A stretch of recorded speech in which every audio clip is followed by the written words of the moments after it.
Hi, friends. I'm host Eric, host of Talking with Famous People. And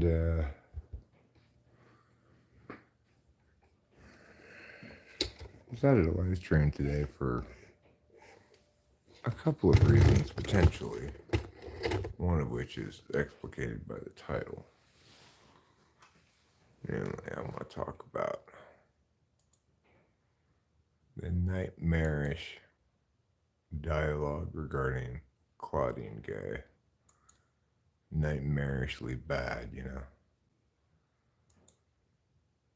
Certainly, articles I've read about it have been deeply offensive. And we should all absolutely despise that woman, you know. And generally the media coverage about the subject as well. Like, I've read a couple of articles where people are saying this is a successful attack by the right on the left. Now, from what I can tell, it is the case that conservative voices, whatever you want to call it, were responsible for bringing the issue to the forefront, but it doesn't really matter, right? You know, it's like the hypocrisy of this woman is unbelievable and just deeply offensive. Like the idea that she this is an attack on all black women or something. What could be more offensive than that? Because it's like, as a black woman myself, is she saying that if we try to take somebody down for their cheating and their plagiarism and their double standard and stuff, that we're attacking black people, then I guess that means we can't expect black people to not cheat or something? The thing is, academia is all fucked up, right?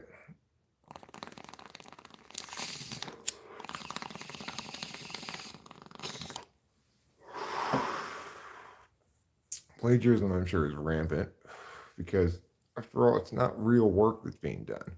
When you do real work, you have to do it in a real way. When you do bullshit work, you don't have to do anything real because none of it matters, right?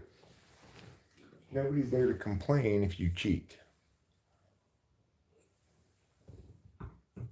But this woman served as like a a voting member on the like academic honesty board or something. And it's like, how fucking offensively appalling can you possibly be? As somebody who works with a student who's applying for colleges and stuff, I know how horrible the whole freaking idea is, the whole process. These ridiculous, you know, essays to get into whatever university, and everybody's just trying to game the system. There's nothing honest about the system at all. Uh,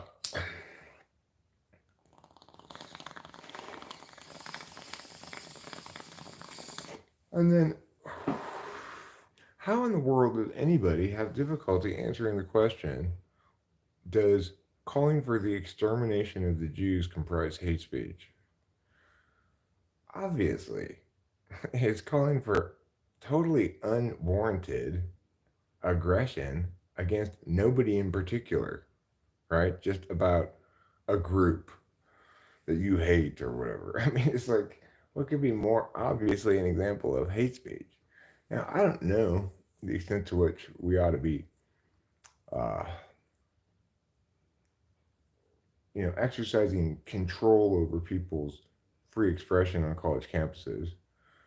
But if we're going to, and hate speech is one of the forms of non protected speech we want to police in some fashion, then certainly that would comprise hate speech. Dylan Kowalchuk, you are right to despise her. Hello, Winston's mom, and good evening. So, I get that the right, you know, partisans initiated this critique of the woman. But the idea that we can therefore not engage the critique on its merits and we must engage it as partisans ourselves is the most horrible thing in the world. P.S. What happened to that Zontal? What Zontal? I'm not sure what Zontal you're talking about. But, she resigned from her role as president, but it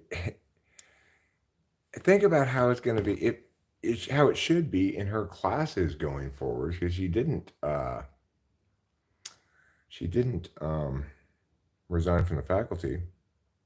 If I'm in her class, I'm going to say, early on. So plagiarism's okay, right, in this class? I'm going to say right out the gate.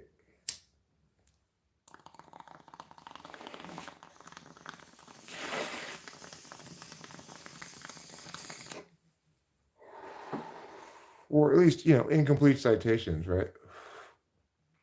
She clearly plagiarized. There are multiple examples of it. There's an extended pattern of this behavior on her part. She should, of course, be fired as a professor as well, because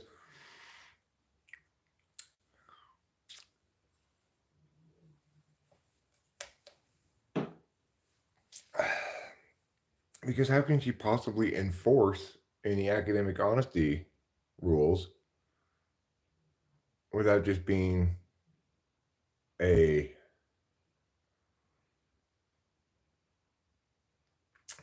complete hypocrite? She can't, and yet that's a necessary part of her job, presumably. Now I don't know what this is. It DRE or something like that. There's this. Yeah, I read that article, and in fact, that article is largely has a lot to do with me responding to it, because I really despised that article.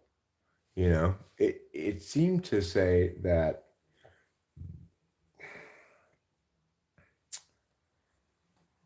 it didn't really say this expressly, but the implication was that we ought to be concerned about the center left not being left enough. It's like, how is fairly applying the rules equally to everybody a left or a right issue? How is expecting the president of the most prestigious university in the country to uphold the same standard she purports to hold the students to?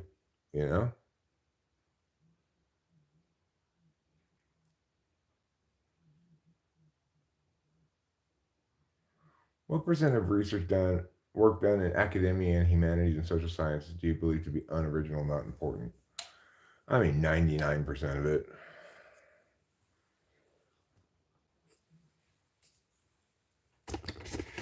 99% of it is just absolutely pointless TE for the purposes of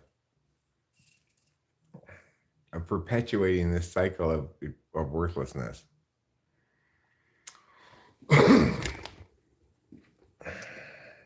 And that's as good a way to name it as anything, because it really is a cycle of worthlessness. So there's one paradigm for humanities instruction that matters, and that's debate, because that's applied linguistics. It's learning to use language to do meaningful intellectual work.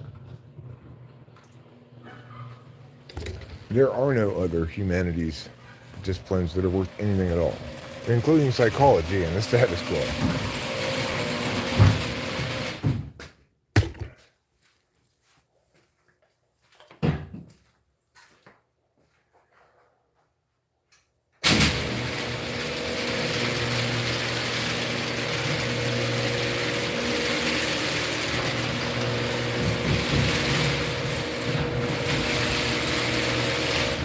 The thing is, working in the arts is certainly a genuine, real kind of work that matters, you know?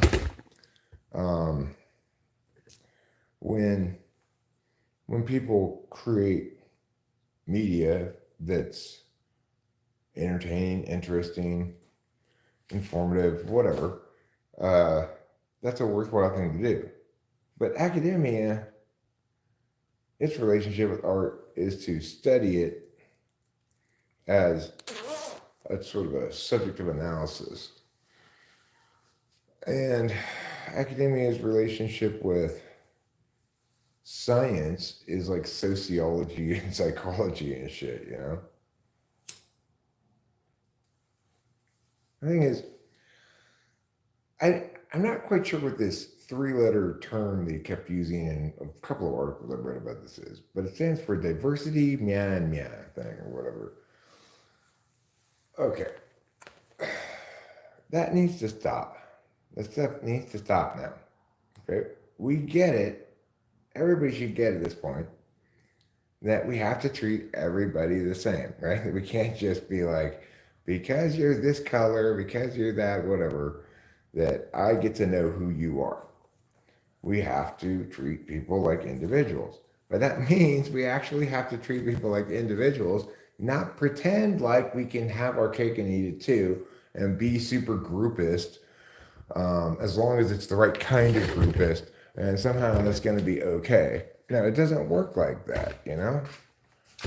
And people should be smart enough at this point to apply some of the lessons that we've learned from the appropriate amount of wokeness.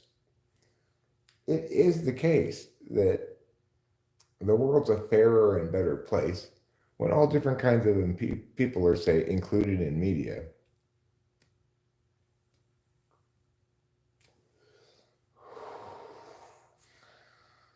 That doesn't mean we need to remake every movie now with all chicks in it.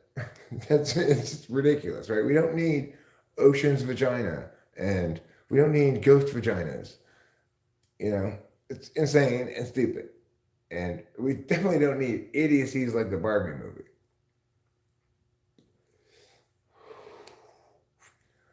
What we do need is to listen to Eric. We need to genuinely treat individuals like individuals, both in our politics, in our media, etc.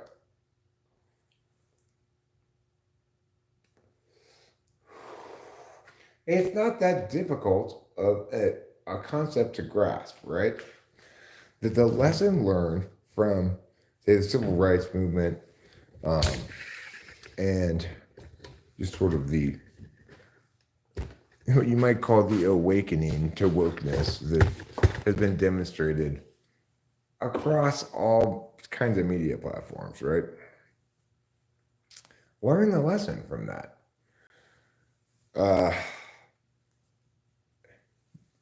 You know, the thing is, the lesson people learned is that instead of hating this group or that group, we can hate the conservatives or we can hate the liberals.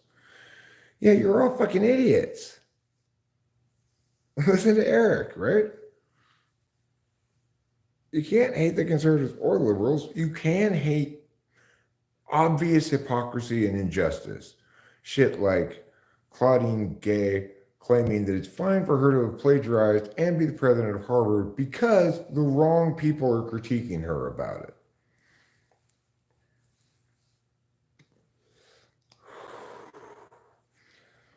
Well, I mean, this is a pretty clear dual binary here, right? You either are on the right side of history, supporting individuals' rights to be individuals, or you're on the wrong side of history, like Claudine Gay or Al Sharpton, who said this is an attack on all black women or something like that. Thank God for sane voices like Sage Steele, who said, in certain terms, these people need to STF up, because they don't speak for me. Good for her.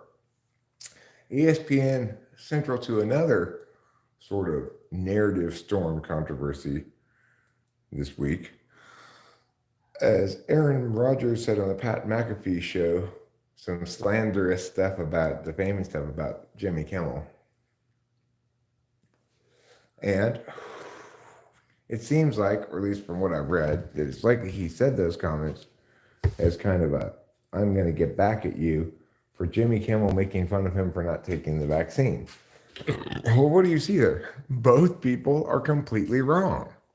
Jimmy Kimmel was wrong about the vaccine, 100%. I don't think he's probably acknowledged that yet. And Aaron Rodgers didn't care about the truth.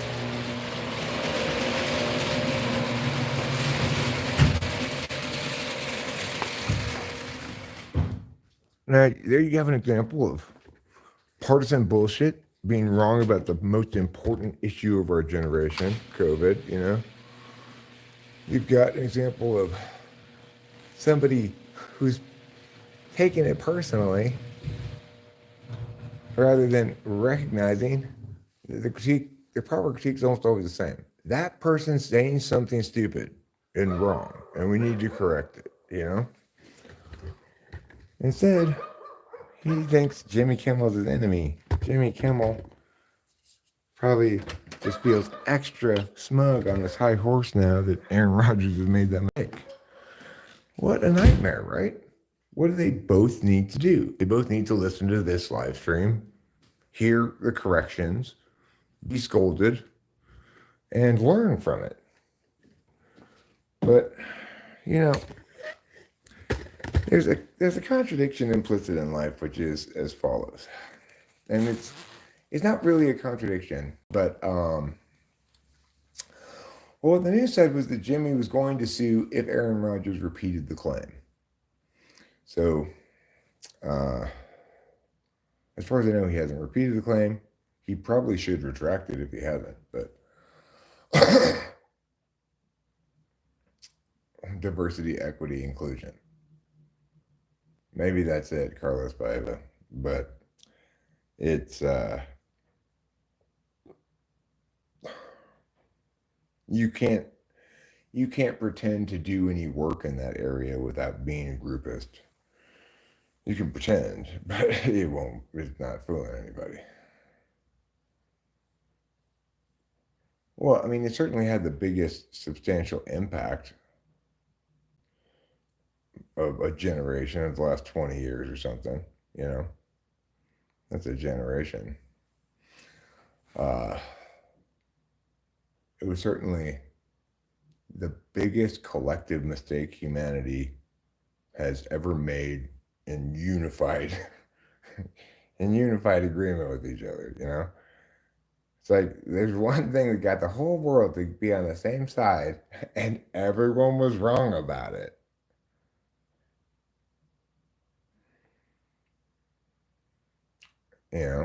Nobody said what I said except me, as far as I could tell. Everybody else was saying a bunch of bullshit on one side or the other, right? So it's definitely the most significant global event of the generation, So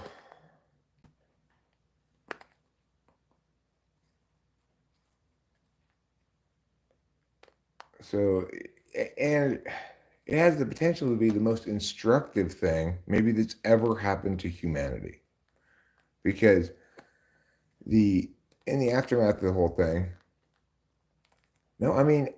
I wasn't censored, Carlos Baeva, because I didn't say any misinformation. I was correct about everything, so I wasn't censored. unfortunately, only people who were wrong on one side of the issue were censored. You know, if they're going to censor wrongness, they should censor it fairly across the board. But but I was never censored, and I was saying exactly the correct thing about it the whole time.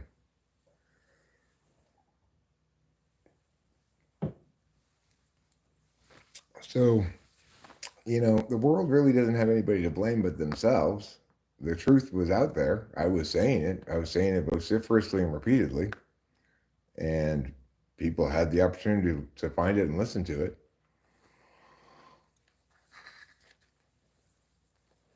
Well, maybe you were censored, even though you keep misspelling it. But um, I wasn't.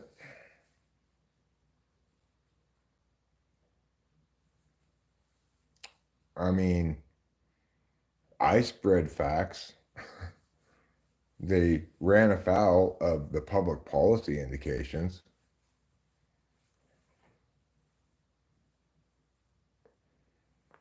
So, I don't know. Anyway, the point is, regardless of whether COVID is the most important issue, blah, blah, blah, it certainly is indicative of how anytime people are going to be determining things without the right approach to determining things, namely, they're going to be motivated to their conclusions by fear, by inability to do the parsing themselves, trying to be as logical as possible, going with the experts, whatever, a variety of different ways that people are wrong, right? But that what ultimately happened is all those ways boil down to I'm going to choose a side rather than figure this out, right?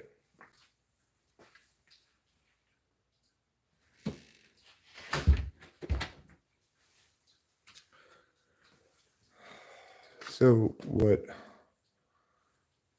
Claudine Gay, Aaron Rodgers, Jimmy Kimmel, etc., Al Sharpton, what they all reveal is that at the moment, the greatest good that we could do individually for the world would be to forsake simplistic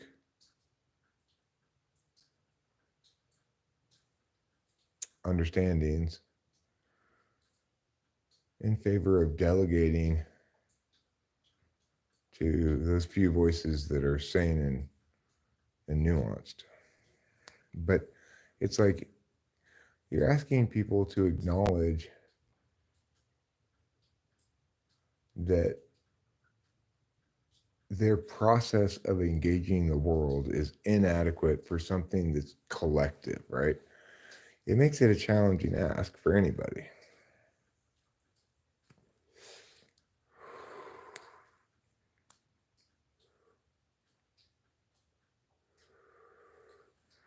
The greatest good they can do is to just admit they were wrong. Well, yeah, if we wanted to be specific about COVID, we'd say that's a good starting spot. Let's have everybody admit they were wrong. So everybody acknowledge that that was never a vaccine. So everybody acknowledge and agree that individuals have no responsibility, no duty to not get sick, that they, in fact, have the right to get sick. They have the right to expose themselves to environments in which they might get sick. Now, it's certainly plausible to say that, as terms of employment, you might waive that right for when you're on the job, for example. Like, I think that it's certainly not unreasonable for certain people in certain professions to be required to wear a mask. Let's say you're working in the premature babies ward of the hospital. It's pretty hard to argue that it's unreasonable for the hospital to require the nurses in that part of the hospital to wear masks. But we need to respect the fact that even though we can come up with instances on the margins where the rule doesn't entirely universalize, that fundamentally, uh, if they're gonna if you're gonna infringe on that basic rights of going around places, doing things, going outside with your face how you feel like having it, things like that. It needs to be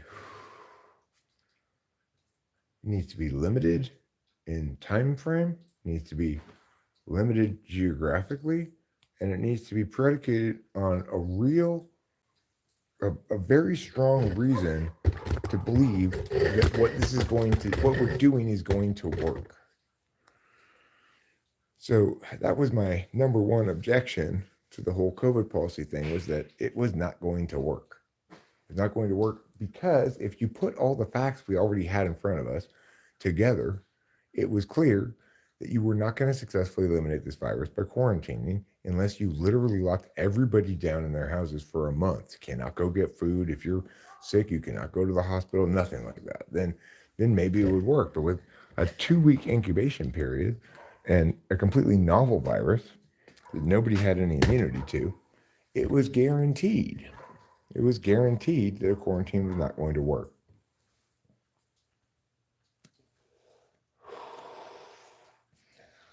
So then you end up asking the question, well, did it prevent people from getting COVID? Well, it had a lot of impacts. It had a shit ton of impacts that are really complicated and difficult to even begin to measure, right? Like, if you say it prevented people from getting COVID, do you mean it prevented them from getting it entirely, or it postponed them getting it?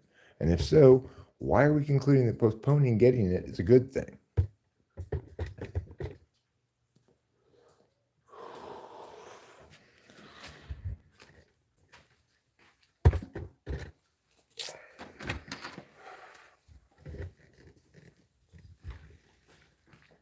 Besides which, you can't simply pretend as though sanctity of life is an absolute value that we must consider in a vacuum. There are two angles to the question: sanctity of life and quality of life.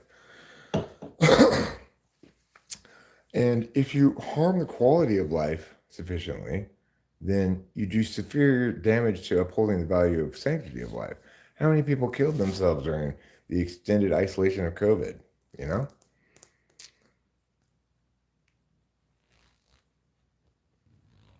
I mean, one thing that happened on COVID was that a huge amount of people got on Adderall. So there was a massive Adderall shortage in the country for a long time, because since we had all these weird new rules that were just temporary for COVID, like, okay, well, now you don't have to go see the doctor in person to get prescribed drugs. Just shit tons of people got on Adderall. These are the kind of unintended consequences that we need to consider before we follow through on some stupid ass, fucking ill-advised, unthought out, undeliberated plan of action that's arbitrarily implemented by differing people in extra legal actions of autocratic dictate, from county level officials to state level officials to federal level officials, all trying to get their hand in this pile without actually passing any fucking legislation.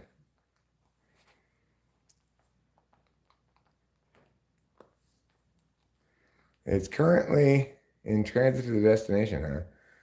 Well, I don't think it would fit in our mailbox, so I don't think it arrived today. But because if packages arrive today, if a package arrives, it's put out on the front step here. If it doesn't fit into the mailbox, So maybe my mailman had already left for her route after, before the thing arrived at Mariposa.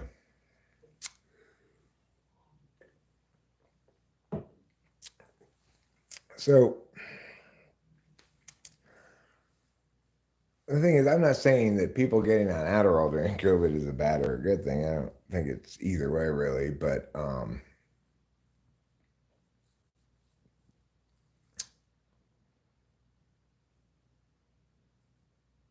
well, like I said, Jeremiah Fix, to pretend that the two don't link, that you can harm quality of life as much as you want without harming sanctity of life is insane. Obviously, uh, first of all, life is sacred because it's worth living, right? It's not a good decision to put your loved ones in a medically induced coma so that they're safe in a hospital bed for the rest of their life.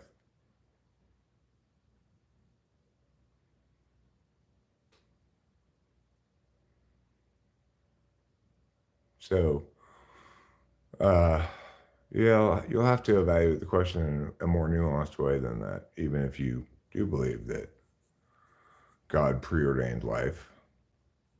Quality? I mean, you mean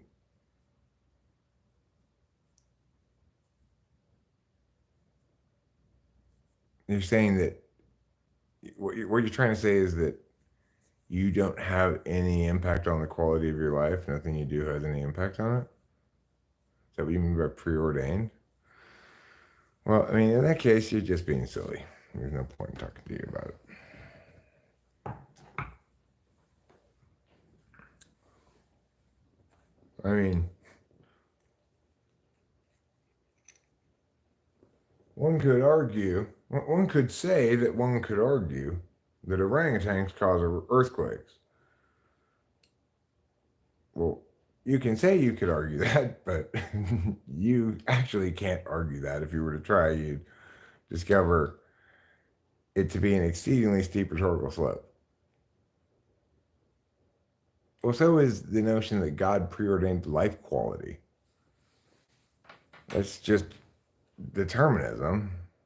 You know, if you have no free will as a moral agent, then you're not actually alive. You're just a simulation, right?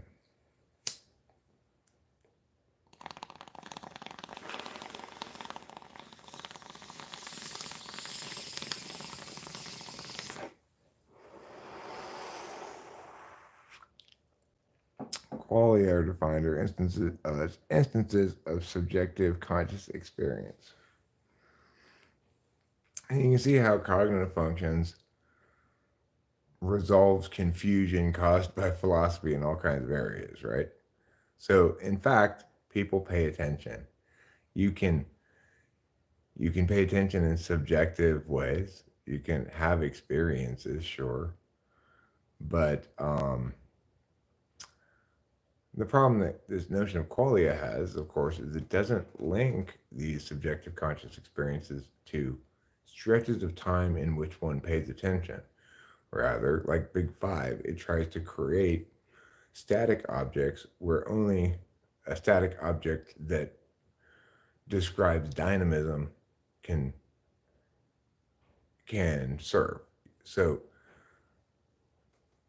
people in philosophy have throughout history of philosophy attempted to build things off of static objects of analysis to render dynamic processes into something more static that we can deal with as though with an is, this is that.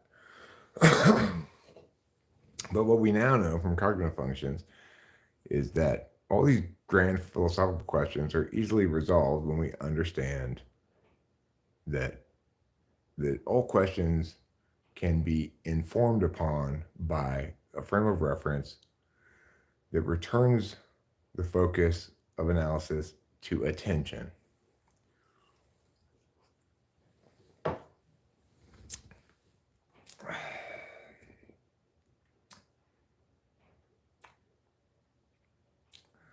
And, it's like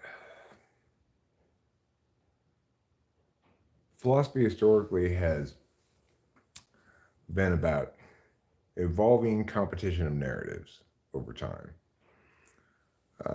with a few narrative schools sort of emerging in which narratives are responding to other narratives in a link chain that's separate from other link chains, right? But, and so philosophy is not prepared for the status quo right now, in which there's no need to continue these ongoing conversations about issues that are clearly resolved by cognitive functions. But obviously, it's it's a bit lonely here way out on the front edge of the curve because anybody else who hears this and evaluates what I'm saying based on what I'm saying right now without understanding why I'm saying it is going to just immediately dismiss that possibility of what I'm saying. It's too big and bold a claim, right? It nevertheless is the case, but what are you going to do? What are you going to do? So, one of the reasons why I started streaming was I really was hoping to poo. And I feel like I have some poo in my butt, but that it's not really being very cooperative about coming out of my butt. Normally, live streaming helps me to poo.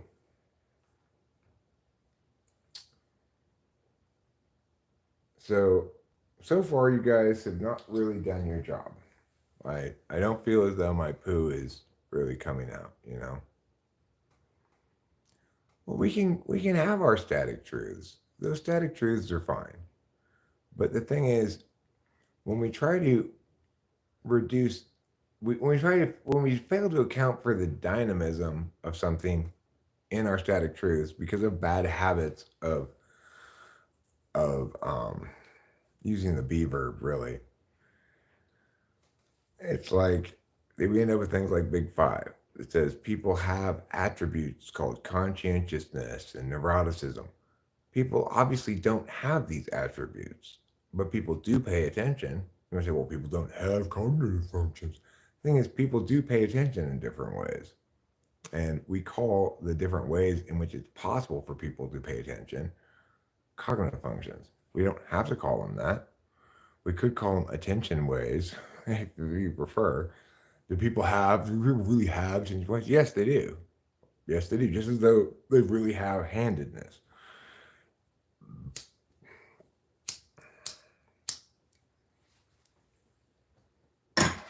Do people really have conscientiousness? No. We can describe people as more or less conscientious, but that's purely comparative across a population of other people.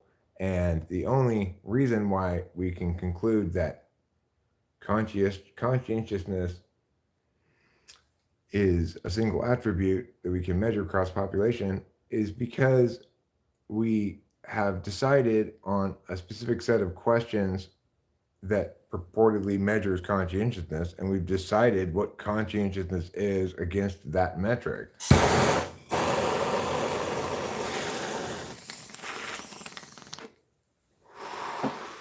But just because asking this set of questions produces more reliably consistent stuff than this set of questions, it's a gobbledygook of things, right? In other words, just because you can narrow the scope of a set of questions such that it appears to be measuring something specific doesn't mean that it is.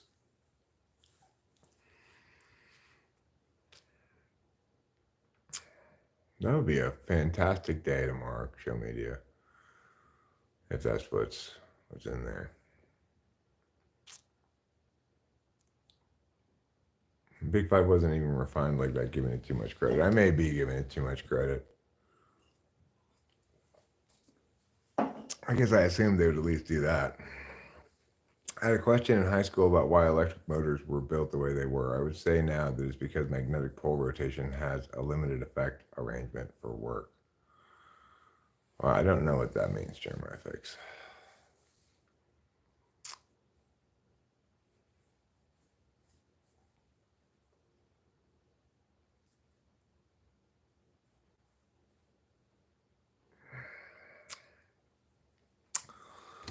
So, you know, here's a good example of me knowing what I don't know. I don't know what Jeremiah Fix means when he says all that stuff. Uh, so naturally, I'm a little frustrated anytime I look at anything that even segues into a political question, like Claudine Gay. It's like, how, what a horrible state of affairs we are in that we can't even agree that somebody caught for plagiarism shouldn't be the president of Harvard. The thing is, I don't think I ever plagiarized anything um, doing academic work. In other words, I always wrote my own stuff. It was just, it's easier to write it yourself than it is to plagiarize it for me. I don't know. But I'm not trying to say that plagiarism is a horrible thing to have done, right? Given how artificial education is across the board, there's no reason for anybody to take it seriously in the humanities, anyway. In the social sciences, it's an absurd farce. It's like it's a caricature of academia. It's not real academia. I don't know how much Coke is these days. I haven't had Coke in a long time, but um, but I would guess that 6 pounds of it would cost more than a meal at McDonald's and less than the most expensive thing in the world. I wonder if there's a single thing that qualifies as the most expensive thing in the world.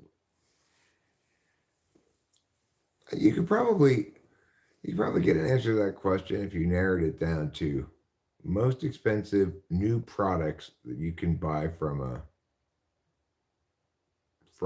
retailer of some sort, or direct, I guess would be fine. Yes, bump. How many bumps are there in 6 pounds of Coke? God, I can't even imagine. That'd be so many bumps. Like, they have smaller spoons than this, substantially smaller than this, really. Um, like a little teeny spoon, and that's a bump. It's just it's like I don't even know what kind of size that is, but have I ever smoked crack? Yes. Only one night. I smoked crack for one night. Did I like it? No. And I never did it again. But, you know, if you're at my house and you have some crack, maybe I'll consider it.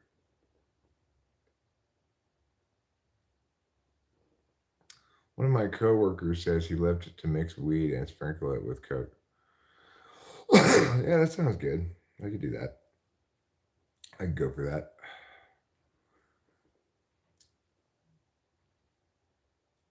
If somebody wants to bust out a little baggie with white powder in it, I will put some of that white powder on my bowl and smoke it. I hope it's not flour. Anyway, I've got all purpose gravel that I purchased recently to gravel in front of the mailbox, but is it really all purpose? Can I use it for any purpose at all? What about the all purpose flour I have? Can I use that for any purpose? And it makes me think, what other things are all purpose?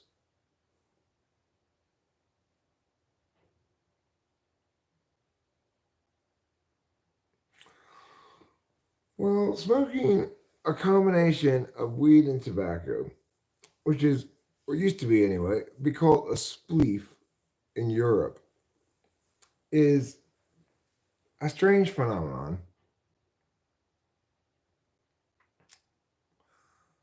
Actually, show media, I'm going to say no. I'm going to say no to that question.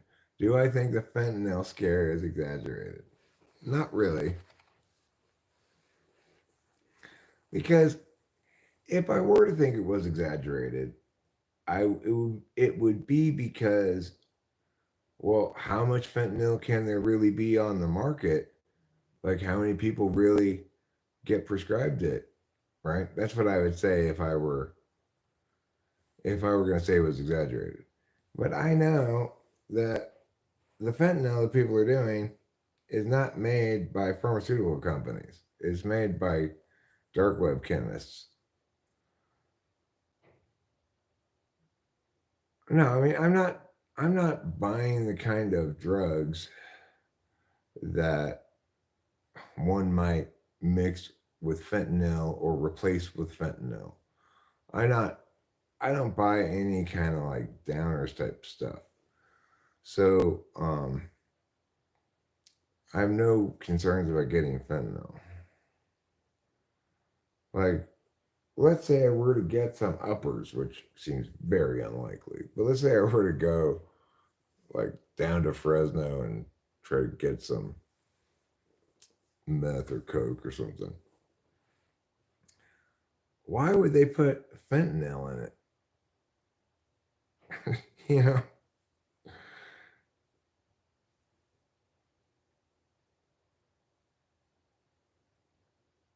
you hear stories of cops passing out just from smelling it around them. Well, that sounds exaggerated. that definitely sounds like bullshit.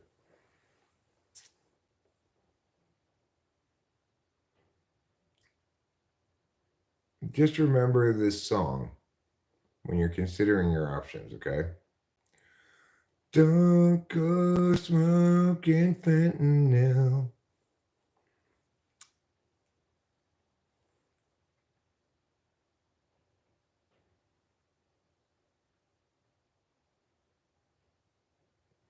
I might say the Big Five measures behavior traits, while the cognitive functions measure offer as a clue to our type.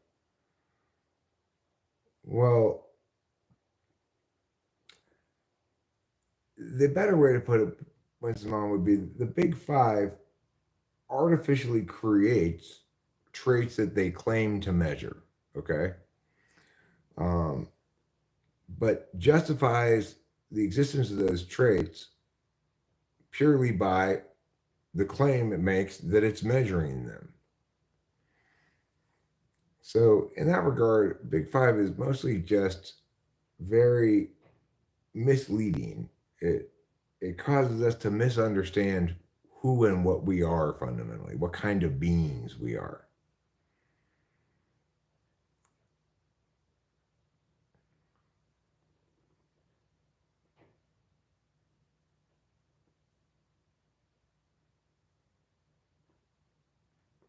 I mean, what does it mean by being exposed to? I don't know if I want to watch that or not, but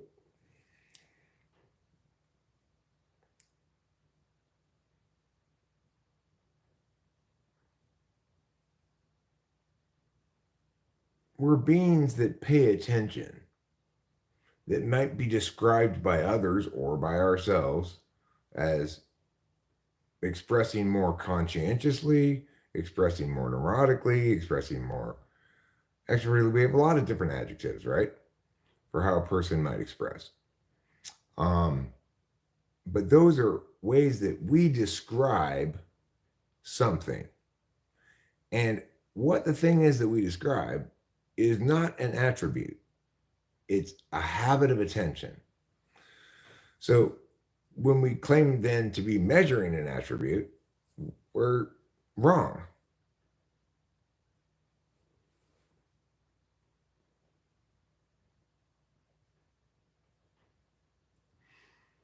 Why does Los Angeles allow those people to live on Skid Row?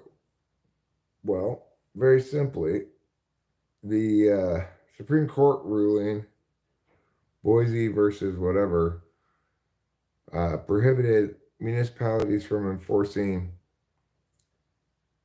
basically anti-camping laws and stuff that prevent homeless people from living on the street. So, in the wake of that Supreme Court ruling, in order to uh, remove homeless people from public spaces, a municipality has to, quote unquote, have somewhere for them to go. Namely, it's manifest as municipalities then have an affirmative burden to create housing for the total population of people who might come to receive free housing. Obviously, no municipality can keep up with that, because it's basically just like the barrier to free housing is living on the street for a while. If municipalities were going to uh, try to implement the implied solution from the Supreme Court ruling. And obviously, no municipality can afford to house an endless stream of people whose only barrier to free housing is camping on a sidewalk for a stretch of time.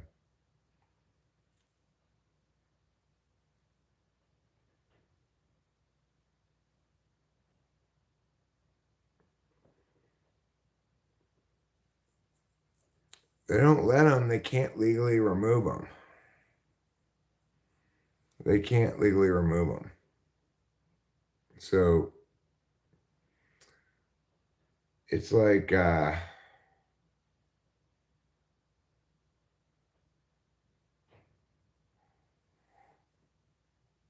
one imagines hypothetically a free market solution in which a business purchases additional property just to serve as like a buffer zone, right? When one imagines eventually these buffer zones all lining up so that there's uh, a mirroring of private sidewalks and stuff that runs exactly next to but fenced off from the actual street sidewalk.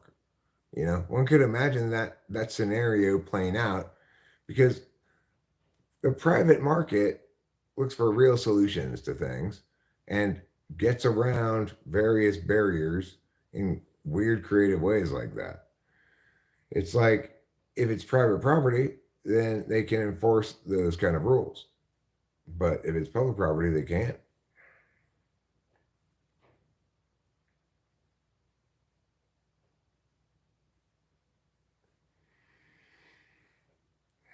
Elaine says, I've been recording my Big Five scores for like 5 years now, and they're all over the place every time. Only openness doesn't change and maintains 98 out of 100, but that's some self-assessment bullshit on your part.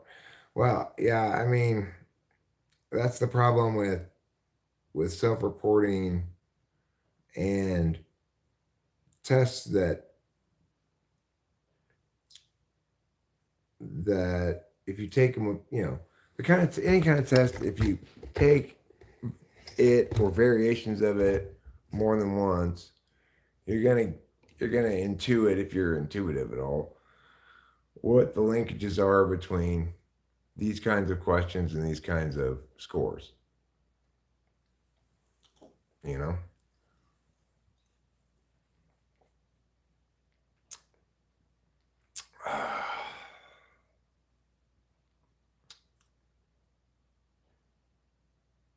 Fentanyl is one unsexy drug. What's the appeal of it? Kills you quick, makes you crazy, etc.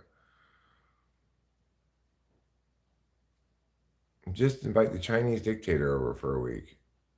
Almost 10 problems solved. Well, even if we did invite him over for a week, he too would be subject to the Supreme Court ruling.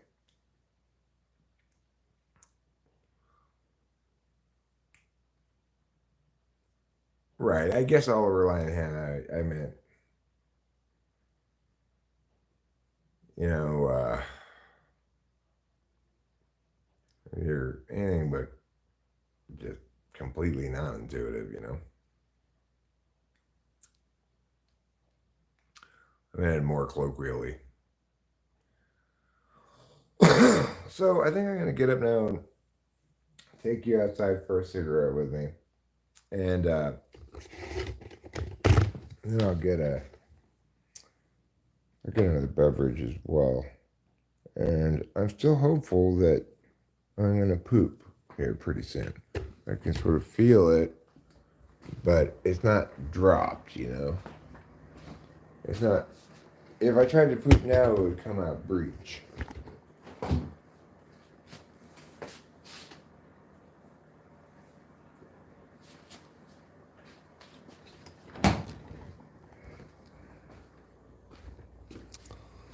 So basically, I haven't seen Rachel all day. She's been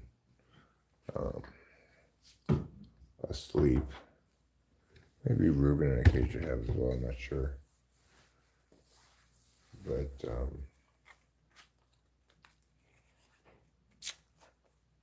part of me today, I was thinking maybe Rachel and I would go into town or go to the store or something. But no such luck today. So I'm kind of, I guess, feeling like maybe it's just good to do something by myself. But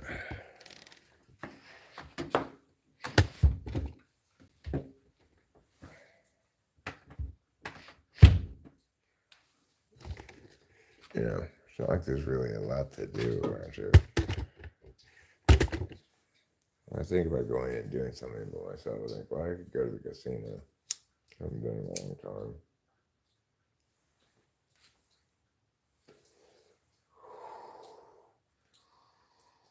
I'm not sure I really want to. I probably won't. I guess it depends how restless I feel. I would say I do feel a little restless.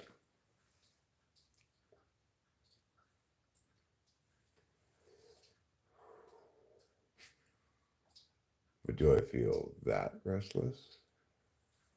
These are the kind of questions that trouble even the bravest of men.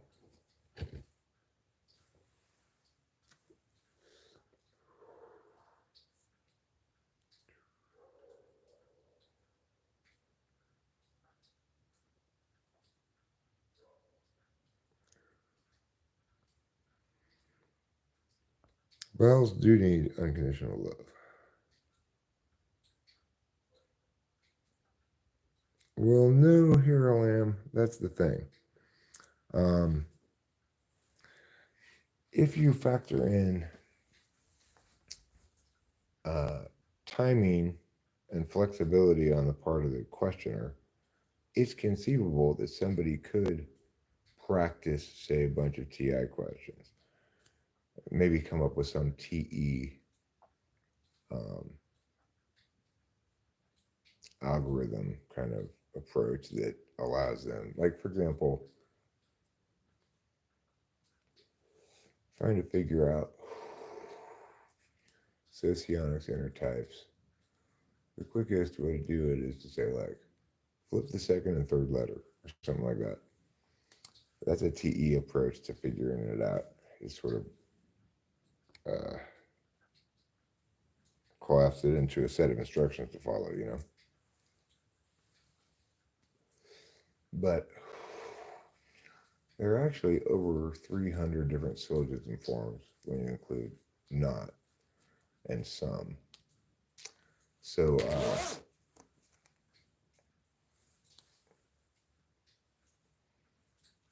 that's it's pretty difficult to. You'd have to work hard to game it. You wouldn't just learn it from taking it multiple times. You'd have to genuinely work hard to game it.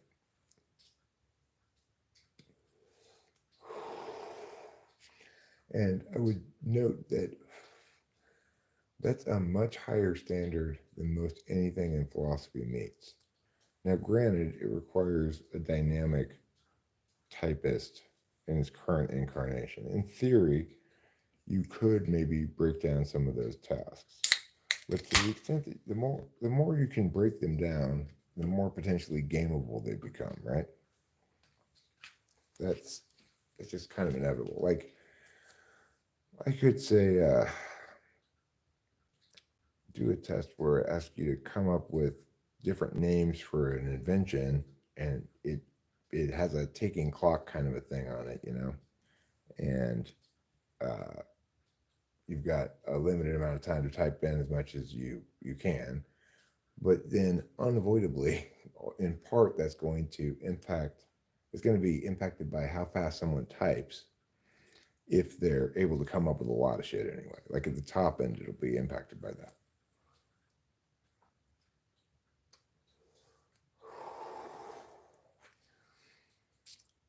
Regardless, if it can't, if the test is sort of programmed rather than me doing it, can't distinguish not only between quantity of different names but quality of different names, it can be gamed.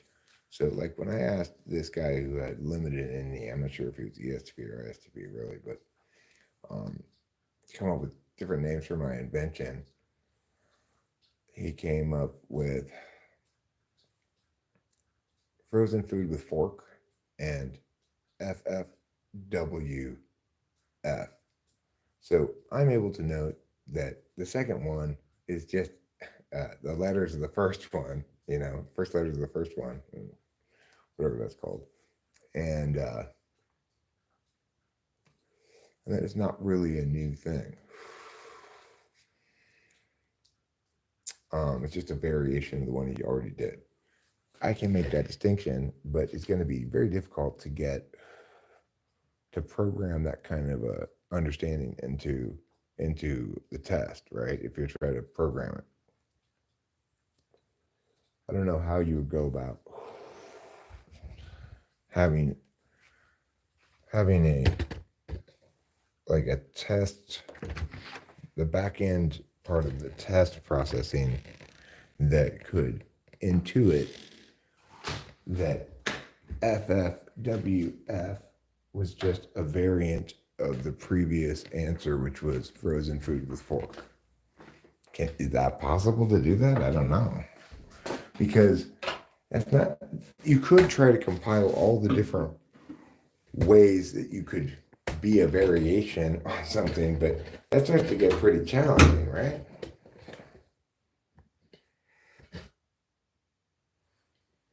I'm the worst at any, says, what does it say? I can't read your name. I don't have my glasses on. But I want to both congratulate and thank you for your hard work tonight. You have successfully made me poo.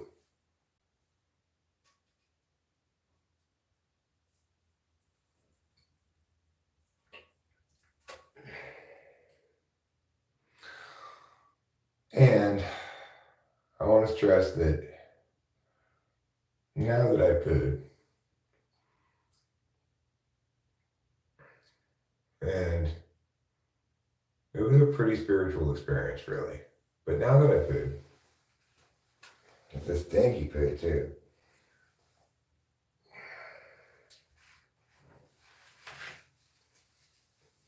Yeah, you can't go through life without smelling a bit of poo.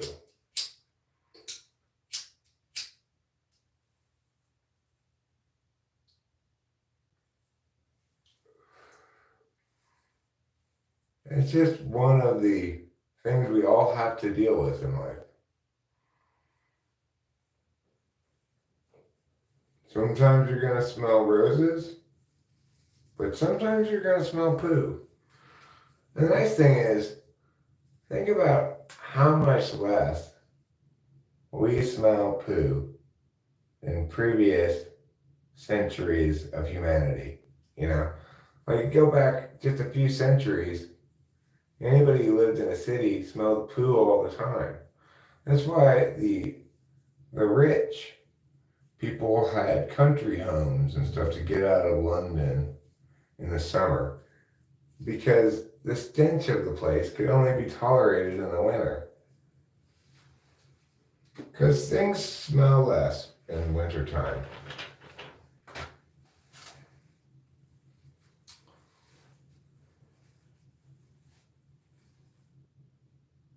I guess the coldness suppresses the stink in some way. I'm not sure how. Or maybe just, you could say either the opposite way of saying that would be the warmness aggravates the stink. I mean, you can understand some things, like obviously rotting bodies are gonna rot more quickly in hotter weather, but I'm not sure how much of the stink in old London town could be attributed to rotting bodies. I mean, I bet most of the stink was the same sort of stink that we're enjoying right now, namely poo. After all, they didn't have very advanced sewage systems, you know. Even as recently as when my dad was in the Army, he was on some sort of shore leave either in Japan or Korea,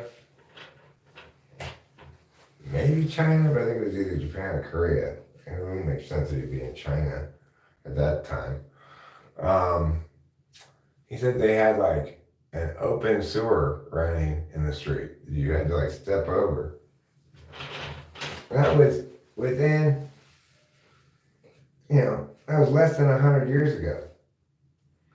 Think about how much poo you'd have to smell in that context. A lot. So maybe you should stop complaining about how much poo you have to smell.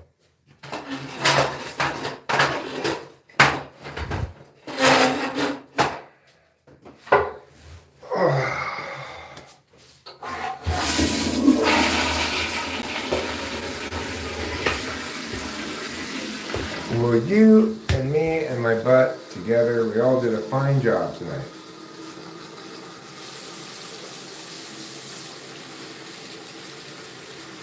A fine job indeed.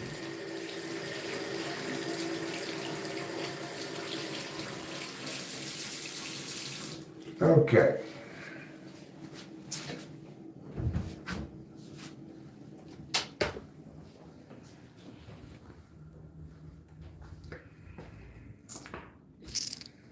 Well, it looks like Rachel's actually up. Less moisture in the air? I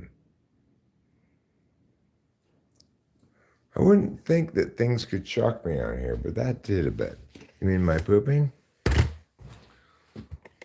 I mean, live streaming is really what keeps me regular.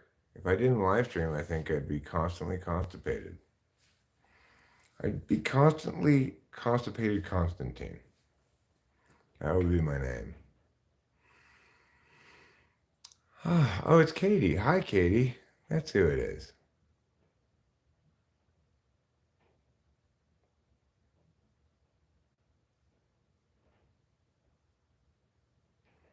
Welcome. Nice to see you.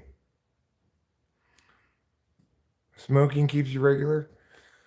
Smoking probably helps me as well, but I think ultimately it's live streaming that makes me poop more than anything else.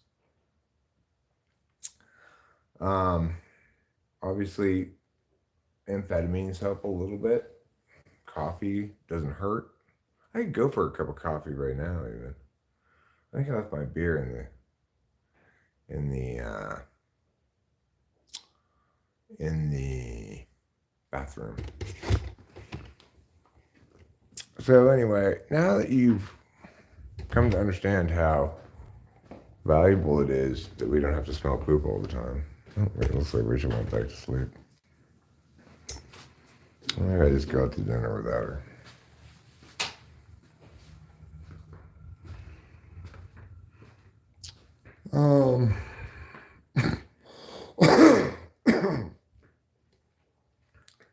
Hi, Rachel. Oh, you are awake.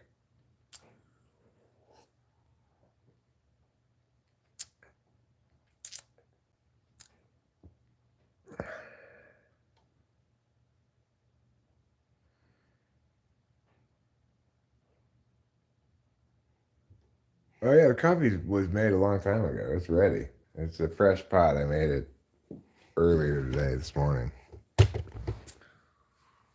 But it's still fresh with the percolator. I turned it off during the middle of the day and turned it back on.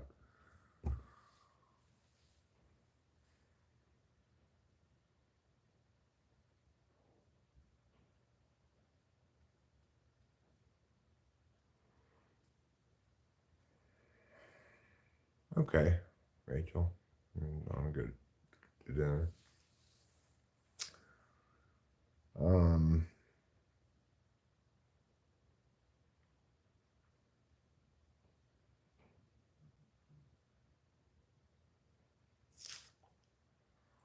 that sounds fine. Let's do that, I guess. I wasn't sure exactly what I wanted to do, but if you were gone back to sleep, I was thinking I'd maybe get out of the house a bit.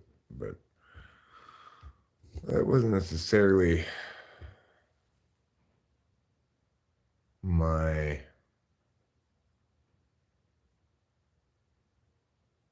intent. If you did get up, I'm not sure. Well, we could figure it out. So, Sizzler does sound good.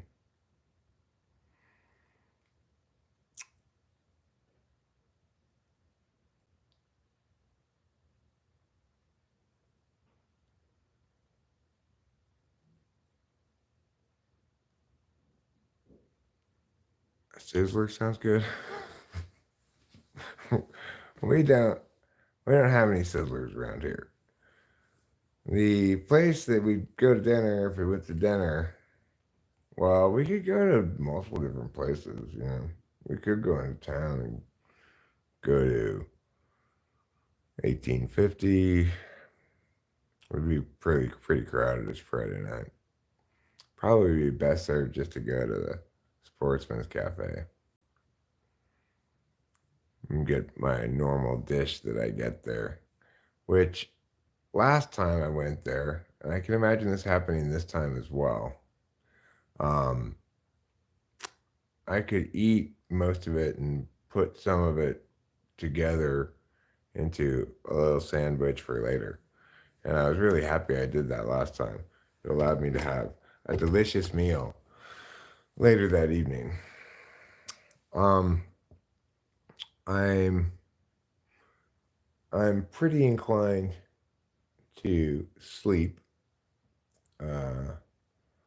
but I also like to stay awake for a while because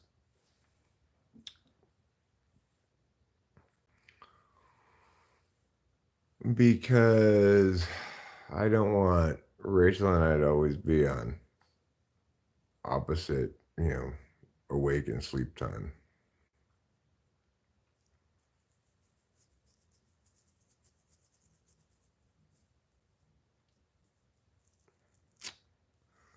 We do kind of have fundamentally different sleeping schedules. You know, I I tend to, but not always, get up early in the morning, but like I think this morning I got up relatively late, maybe 9 a.m. or something. I've been trying to do a better job of staying up a little later and or sleeping in a little later. But I kind of get the sense that and the ratio just ends up shifting even later. So I don't know quite what to do about that.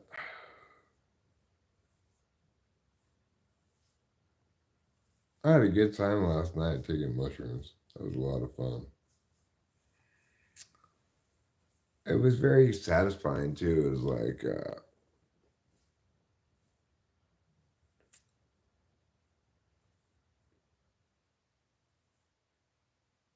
like the mushroom gods welcomed me back.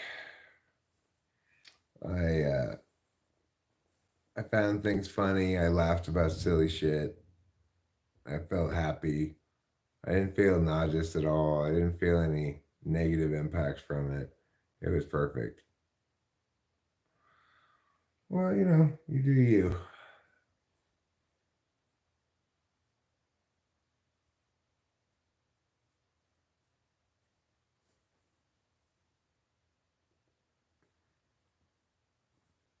Like, did you stay up last night after you left bread? Did you go upstairs and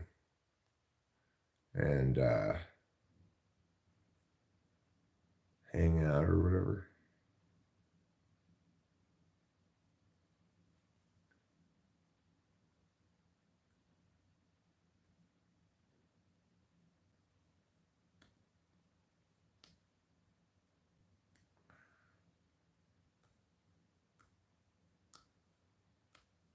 Well,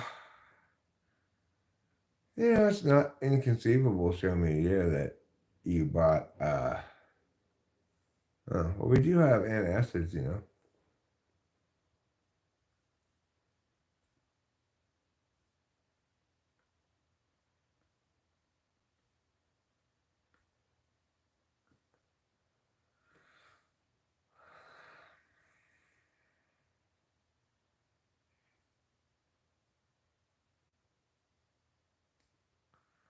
All right. Well, I think I'm gonna wrap this live stream up and figure out. I mean, show media. It's like you can't have legit weed that's a different plant, right? It's like actually a chrysanthemum. Just as you can't have a legit psilocybin mushroom, it's a different kind of mushroom. And those were not psilocybin mushrooms. So it's equivalent thing as saying this chrysanthemum was actually weed. Anyway, I'll see y'all later.